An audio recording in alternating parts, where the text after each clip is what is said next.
Suite à la dernière vidéo que j'ai postée sur TikTok concernant ma grossesse et l'évolution de mon corps, voici les commentaires que j'ai reçus. Grossesse timide. Un déni de grossesse peut-être qu'elle fait. Eh bien moi, je préfère avoir un gros ventre. C'est tellement beau le ventre rond d'une femme enceinte. Alors, la grossesse perd tout son charme. Complètement absurde, au lieu de penser à son poids ou à une taille fine, il faut penser au bébé. Votre vidéo est dangereuse. Yo la famille, j'espère que vous allez bien, que vous êtes bien installés. Donc comme je vous l'ai dit sur Instagram, je vais vous faire une petite FAQ grossesse. Donc j'ai réuni ici le poids, la cellulite, les vergetures, pouces. Juste avant de commencer, je vous explique, j'ai pris le thé juste pour faire genre, hein, parce que j'ai vu sur YouTube qu'il y avait plein de gens qui prenaient des thés pour raconter leur life. Donc, donc j'ai pris un thé, c'est tout. Es-tu sûre que tu es enceinte? On ne voit pas du tout ton bidou. Effectivement, j'ai pas énormément de ventre pour 7 mois et demi de grossesse actuellement. Je comprends que ça puisse chagriner ou choquer ou déranger. Non, en fait, je comprends pas, mais bon, bref, on va faire genre qu'on comprend. Certaines personnes. Alors déjà, il y a la morphologie qui rentre en compte. Pas quelqu'un qui a un gros ventre de base. J'ai le ventre très plat. J'ai la sangle abdominale que j'ai longuement travaillée, donc qui est assez renforcée. Et en fait, la sage-femme, elle m'a expliqué que le bébé, il était un peu comme ça. Et que, en fait, quand on a la sangle abdominale un peu relâchée, le bébé, il part un petit peu vers l'avant et c'est ce que donner le ventre. Et je pense que tout simplement, c'est aussi la morphologie de chacune. Je vais pas tenir le thé comme ça, comme la statue de la liberté pendant toute la vidéo. Après, de là à parler de charme ou pas, ma grossesse, elle a pas de charme parce que j'ai pas beaucoup de ventre, ou elle a du charme parce que j'ai un ventre énorme, etc. Bon, je trouve que c'est un peu des débats inutiles, mais bon. As-tu eu des symptômes particuliers? Car je suis très fatiguée. Alors, au premier trimestre, pour vous dire la vérité, je faisais la ouf jusqu'à la 8e semaine. Jusqu'à la 8e semaine, tout allait bien. Grâce à Dieu, j'avais pas de symptômes. Je continuais à faire mon sport, je continuais à faire la course, la musculation, etc. Puisque la sage-femme m'avait autorisé, m'avait dit que je pouvais continuer mon sport comme je le faisais avant au premier trimestre. Et ce qui s'est passé, c'est qu'à la 8e semaine, j'ai commencé à avoir effectivement le début des symptômes du premier trimestre, des nausées. Alors avec et sans vomissement, mais plus sans vomissement, mais des nausées, le dégoût en fait des odeurs, le dégoût de l'alimentation. Alors déjà que j'étais quelqu'un de base qui a le dégoût vite de l'alimentation, il y a beaucoup d'aliments qui me dégoûtent, mais alors là c'était le pompon sur la Garonne. J'ai eu également la fatigue, beaucoup de douleurs ligamentaires dans le bas-ventre. Quelle alimentation pour le premier, deuxième et troisième trimestre? I have my cup of tea, please.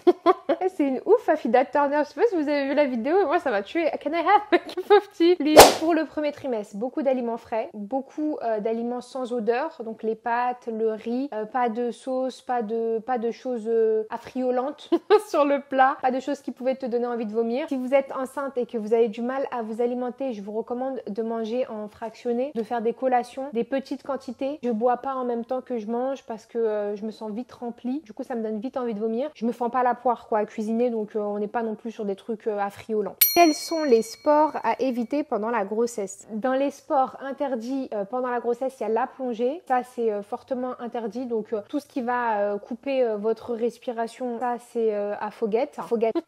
Tous les sports avec des forts risques de chute ou de coups au niveau du ventre. Donc on va avoir l'escalade, on va avoir les sports de combat. Il ne faut pas tomber et il ne faut pas recevoir de choc ni de coups au niveau du ventre. Quel exercice éviter pendant la grossesse? Accrochez-vous bien les filles parce que les conseils que je vais vous donner, c'est en tant que professionnelle du sport, sans prétention aucune, c'est mon métier. Et en tant que personne formée en sport et grossesse avant la grossesse. Donc ce ne sont pas des conseils de femme enceinte que je vais vous donner. Tous les exercices avec des risques de chute. Ensuite, ce que ma sage-femme m'avait dit, c'est que je pouvais continuer les abdos jusqu'à la fin de mon premier trimestre. Moi, j'avais l'habitude de faire des abdos type crunch. Après, je vous mens pas, pendant la grossesse, moi, je vous préconise pas de faire ça. Surtout si vous n'avez pas l'habitude de le faire avant. Il vaut mieux éviter tous les exercices qui ramènent buste vers le plancher pelvien, donc vers votre bassin, donc tout ce qui va être exercice type crunch, etc. Parce que déjà, avec la grossesse, le poids du bébé, de l'utérus, liquide amniotique, etc., ça pèse beaucoup sur le périnée. Et le fait de rajouter comme ça des exercices où vous allez ramener le buste vers le bassin, c'est rajouter en fait des désagréments en plus sur votre plancher pelvien. Donc ça à éviter. Moi, personnellement, j'ai arrêté les abdos dès que j'ai su que j'étais enceinte. Maintenant, vous pouvez remplacer les abdominaux par des exercices de gainage dynamique ou de gainage en isométrie. Quel type d'entraînement au premier trimestre, deuxième trimestre et troisième trimestre? Ça va dépendre de ce que vous aviez l'habitude de faire avant. Ça va dépendre également de comment se passe votre grossesse. Moi, personnellement, j'ai continué à m'entraîner comme je m'entraînais avant, à une exception près, c'est que je m'écoute beaucoup plus et que je ne pousse pas mon corps dans ses retranchements. C'est-à-dire que quand je sens que je suis essoufflée, je prends du repos. Quand je sens que je suis fatiguée, je vais pas au sport, etc.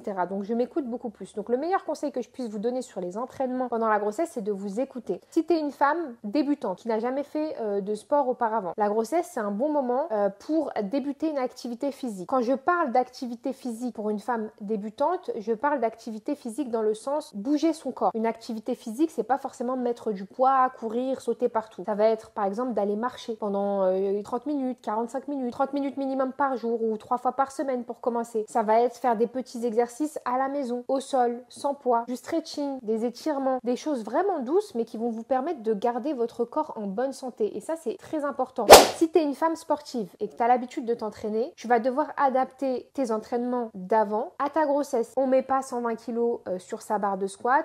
Comment gérer les envies alimentaires pour ne pas prendre trop de poids? Alors personnellement, j'ai pas eu d'envie alimentaire, donc je me permettrai pas de vous dire voilà, faut résister, etc.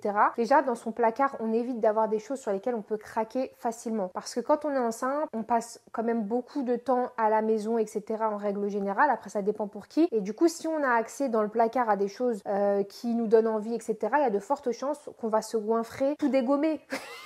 Clairement, moi tu me mets des Kinder etc dans mon placard, je vais tout dégommer, tout dégommer. Ensuite, la seconde chose, c'est que tu n'as pas envie pour toi et pour ton bébé d'arriver à la fin de ta grossesse avec 20, 25, 30 kilos en plus. On n'est pas censé prendre autant de poids pendant la grossesse, ça peut même être dangereux pour toi et pour le bébé. Donc ne serait-ce que pour ça, il vaut mieux réfréner ses envies et faire pas mal de collations dans la journée qui vous permettent de ne pas avoir de fringales. Acheter des fruits, des choses qui sont faciles à grignoter, qui vous donnent un peu de peps, de l'énergie, etc. et qui vous font vous sentir bien.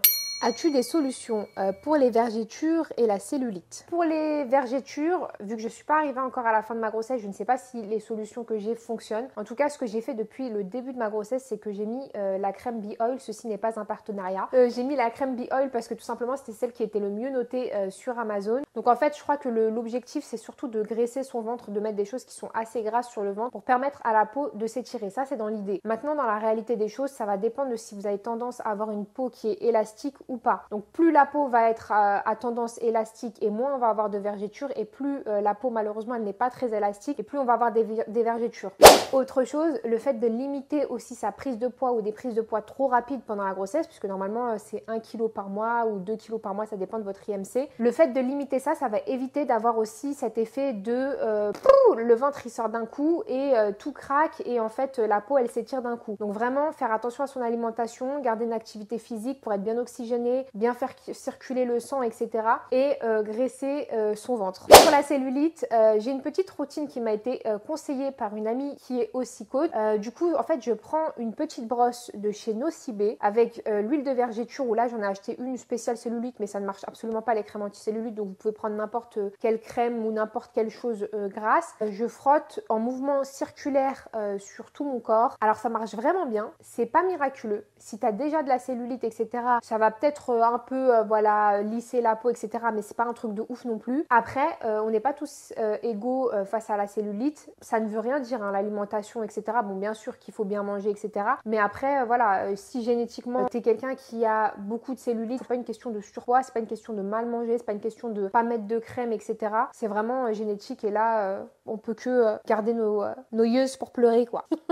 Pourquoi avoir attendu le 7e mois pour annoncer ta grossesse, et comptes-tu plus partager sur tes réseaux? Pour ne pas vous mentir, la première raison, c'est que j'avais peur du mauvais œil. Mais que mon avis, mais je trouve que sur les réseaux sociaux, on a tendance à trop exposer sa vie privée, ce qui nous arrive de bien, etc. Et ce n'est pas forcément bon. Ça cause des dégâts de trop montrer sa vie sur les réseaux sociaux, de trop montrer son couple, ses mariages, ses voyages, son argent, ses enfants, sa grossesse. C'est pas forcément bon de tout montrer sur les réseaux sociaux. On est rentré dans un truc où on a l'impression que c'est normal de montrer à tout le monde ou à un grand nombre de personnes qu'on ne connaît pas forcément au final ce qui nous arrive. Si je travaillais pas dans le sport, si j'étais pas coach sportif, je vous dis la vérité, je n'aurais jamais posté ma grossesse sur les réseaux sociaux. Donc voilà, comme je sais que vous êtes quand même nombreuses à me suivre et je vous en remercie profondément, cœur sur vous, je me suis dit que voilà, je pense que c'est quelque chose que je peux partager sur les réseaux pour vous donner une possibilité de voie à suivre. Écoute, écoutez mes petits chats, j'ai fait le tour des questions. Si vous avez des questions, vous me les mettez en barre de commentaires et puis je vous ferai avec grand plaisir une seconde vidéo. Bien évidemment, je vous ferai une vidéo postpartum, etc. Puisque je pense que ça va beaucoup vous intéresser, comment récupérer son corps, etc. Vous mettez-le moi en commentaire, vous mettez un petit cœur si vous avez la flemme d'écrire. N'oubliez pas de liker la vidéo et de vous abonner. Abonnez-vous. Abonnez-vous. Vous regardez les vidéos et vous partez comme des petits lutins. Abonnez-vous, cliquez sur le bouton rouge. Donc voilà, gros bisous les filles, prenez soin de vous et on se retrouve prochainement pour une nouvelle vidéo. Ça servait à rien ce... C'est super désagréable de regarder des vidéos YouTube et que la personne est en train de boire du thé. Et il est bon, il est chaud. J'ai un jambe citron.